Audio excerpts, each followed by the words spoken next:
விஜயும் காவேரியும் வந்து அதிர்ச்சியாக கேட்டுகிட்டே இருக்காங்க. அவங்க சித்தப்பா சொல்கிறத, இந்த மாதிரி அந்த ராகவ் வந்து வெளியே வந்துட்டான் அப்படின்னு சொல்லிட்டு அவங்க சித்தப்பா சொன்னோன்னே விஜய் அதிர்ச்சி அடைகிறாரு. உடனே விஜய் என்ன பண்ணுறாரு, கிளம்புறாரு. அப்போ காவேரியும் வந்து கூட வம்பு பண்ணி கிளம்புறாங்க. 2 பேரும் வந்து கரெக்டாக ராகவ் இருக்க அந்த இடத்துக்கு போய் ரீச் பண்ணிடுறாங்க. ராகவ் கண்டிப்பாக இங்கே தான் இருக்கணும், ஏன்னா அவன் வீடு இங்கே தான் இருக்குது அப்படின்னு சொல்லிட்டு இப்போ தான் எனக்கு தகவல் வந்திருக்கு போலீஸ்லேருந்து அப்படின்றாங்க. போலீஸும் கரெக்டாக இங்கே வந்துடுவாங்க. அதுக்கு முன்னாடி என் குழந்தைய நான் காப்பாற்றணும்னு சொல்லிட்டு விஜய் கிளம்புறாரு. காவேரி வந்து நானும் வரேன் அப்படின்றாங்க. நீ இங்கே இருங்க மிஸ், நான் உள்ளே போய் என்ன நிலவரம்னு பார்க்குறேன், கண்டிப்பாக நான் குழந்தைய கூட்டிகிட்டு வந்துடுவேன், நீங்கள் கவலைப்படாதீங்கன்னு சொல்லிட்டு விஜய் உள்ளே போகிறாரு. அடுத்தவங்க குழந்தைய கட்டி வச்சுருக்காங்க. அதனால் வந்து விஜய் செமையாக டென்ஷன் ஆகிறாரு. அங்கே இருக்க ரவுடிஸ் எல்லாமே வந்து அடித்து போட்டுட்டு அப்புறம் குழந்தைய காப்பாற்றுறாரு. குழந்தை மூச்சு பேச்சு இல்லாமல் இருக்கிறதால ரொம்ப பயப்படுறாரு விஜய். உடனே குழந்தைய தள்ளி தெளிச்சு எடுப்பு பார்க்குறாரு. பார்த்தா அந்த டைமில் ராகவ் அங்கே வந்துடுறாரு. ராகவ் உடனே வந்து டே என்னடா பண்ணுறீங்க, நீங்களாம் பேசிட்டா இவங்கிட்ட போய் அடி வாங்கியிருக்கீங்க, இவனை வந்து இப்படியே வர வைக்கணும் தான் நம்ம குழந்தைய வந்து தூக்கணும், இப்போ என்னன்னா இவன் வந்திருக்கான், நீங்களே இப்படி பண்ணுறீங்க அப்படின்னு ஒரு சில ரவுடிஸ் மட்டும் எழுந்து வந்து சண்டை போடுறாங்க விஜய் கிட்ட. விஜய் குழந்தைய ஒரு இடத்துல படுக்க வச்சுட்டு வந்து மறுபடியும் வந்து ஃபைட் பண்ணுறாரு. ஃபைட் பண்ணிவிட்டு ராகவ் வந்து அப்படியே வந்து எவ்வளோ தைரியமாக தான் இந்த வேலையை பண்ணியிருப்பேன், சே ஒன்னெல்லாம் கூட திருந்துறியாடா அப்படின்னு சொல்லிட்டு இருக்கும்போது கரெக்டாக போலீஸ் வந்துடுறாங்க. போலீஸ் வந்து ராகவ் கேங் எல்லாருமே அரெஸ்ட் பண்ணிட்டு போயிடுறாங்க. இங்கே விஜய் வந்து குழந்தைய தூக்கிட்டு வராரு.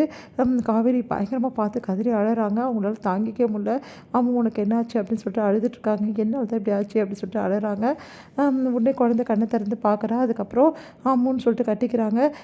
மிஸ் அப்படின்னு சொன்னோன்னே ஒன்றும் இல்லைல்ல, உனக்கு ஒன்றும் ஆகலைல்ல அப்படின்னு, எனக்கு ஒன்றும் ஆகலை மிஸ் அப்படின்னோடனே அவங்க அப்பாவை பார்த்து அவங்க அப்பாவையும் கட்டிக்கிறாங்க. ஏன்டா சொல்ல இப்படி பண்ண, யாராவது கூப்பிட்டா போகலாமா, அப்பா தான் உங்ககிட்ட சொல்லியிருக்கல யார் கூப்பிட்டாலும் போகக்கூடாதுன்னு சொல்லிட்டு, ஏன்டா இப்படி பண்ண, இல்லைப்பா நீங்கள் தான் கூப்பிட்றீங்கன்னு சொல்லிட்டு அந்த அங்கிள் வந்து கூப்பிட்டாருப்பா, அதனால தான்ப்பா போனேன், இனிமேட்டு அப்படி சொன்னால் கூட போகக்கூடாது சரியானோடனே சரிங்கப்பா அப்படின்றாங்க. மிஸ் உங்களுக்கு கோபம் போயிடுச்சா மிஸ் அப்படின்னு சொல்லிட்டு குழந்தை கேட்குறா. அப்படியே வந்து அழறாங்க காவேரி. என்னை மன்னிச்சுட்டு அம்மோ, நான் ரொம்ப பெரிய தப்பு பண்ணிட்டேன், நீ எவ்வளோ கெஞ்சி கேட்டேன், நான் கூட்டின்னு போகாமல் இருந்துட்டேன், நான் செஞ்சது தான் தப்பு, சாரி அம்மோ அப்படின்னு. பரவாயில்ல மிஸ் அப்படின்றாங்க.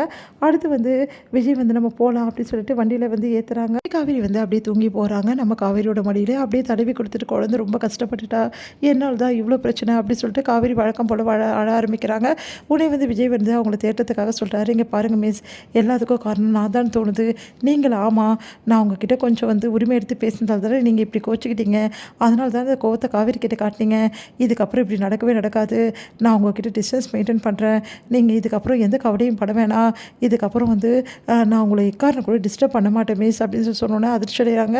இங்கே பாருங்கள், நான் ஏன் திரும்ப உங்ககிட்ட வந்து பேசினேன், என் குழந்தை மேலே அன்பு செலுத்த யாருமே இல்லை மிஸ், குழந்தையிலேருந்தே அவள் வந்து அம்மா இல்லாமல் வளர்ந்துட்டா, அதனால் வந்து யாருக்கிட்டையுமே வந்து அவருக்கு அந்த அளவு பழக்கமே கிடையாது, அம்மா இல்லாமல் இருந்ததால் அவள் உங்களை தான் வந்து அந்தளவு நேசிக்கிறா, அதனால தான் வந்து கொஞ்சம் உரிமை எடுத்துகிட்டு உங்ககிட்ட வந்து நான் வந்து கொஞ்சம் பேசிட்டேன், இதுக்கப்புறம் வந்து நான் இப்படியெல்லாம் வந்து எதுவுமே நடக்காது, நீங்கள் கவலைப்படாதீங்கன்னு. அது வந்து சார் பரவாயில்ல மிஸ், இதுக்கப்புறம் இந்த மாதிரி நடக்காமல் நான் பார்த்துக்கிறேன், ஏன்னா எனக்கு உங்ககிட்ட பேசுறதோட எனக்கு முக்கியமாக என் குழந்தைக்கு ஒரு அன்பு கிடைக்கணும், நீங்கள் என் குழந்தைகிட்ட அன்பு காட்டுறது எனக்கு ரொம்ப பிடிச்சிருக்கு, அதனால் அந்த அன்பு நிரந்தரமாக கிடைக்கணும்னா நான் உங்ககிட்ட வந்து பேசாமல் இருக்கிறது நல்லதுன்னா நான் பேசாமே போயிடுறேன், இதுக்கப்புறம் உங்ககிட்ட நானே பேச மாட்டேன் மிஸ் அப்படின்னு சொல்லிட்டு சொல்கிறாங்க. அது கேட்டு காவேரி அதிர்ச்சி அடைகிறாங்க. அது வந்து சார் இல்லை மிஸ், இதுதான் கரெக்டாக இருக்கும், எதுக்காக உங்களை நான் டிஸ்டர்ப் பண்ணுறேன் சொல்லுங்கள், உங்களுக்கு பிடிக்காத விஷயத்த நான் இதுக்கப்புறம் பண்ண மாட்டேன், என் தயவு செய்து இதுக்காக என் குழந்தைய வந்து அவாய்ட் பண்ணிடாதீங்க, எனக்காக என் குழந்தைகிட்ட தயவு செய்து வந்து டிஸ்டன்ஸ் மெயின்டைன் பண்ணாதீங்க, என் குழந்தைய கொஞ்சம் பாருங்கள் மிஸ், அவள் தாய் இல்லாத பொண்ணு, உங்களோட அன்புக்காக அவள் ஏங்குறா மிஸ் அப்படின்னோடனே சரிங்க சார், இதுக்கப்புறம் இந்த மாதிரிலாம் நடக்காது, இதுக்கப்புறம் கண்டிப்பாக இப்படி நடக்காது அப்படின்னு சொல்லிட்டு ப்ராமிஸ் பண்ணுறாங்க காவேரி.